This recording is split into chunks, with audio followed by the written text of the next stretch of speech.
কিনো বিধি লিখিলে কুঁৱৰৰ কপালত কলৰা ৰজা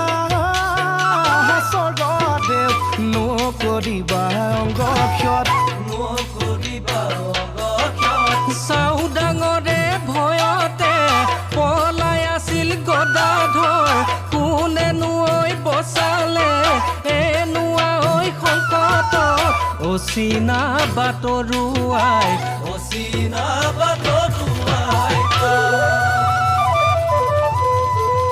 ৰহে ৰহে দৈ টিপা মৰে ভাদৈ এ হল গুৰি ৰাঘুনি বাই তিনি বাই ভনীয়ে কোঁৱৰক বচালে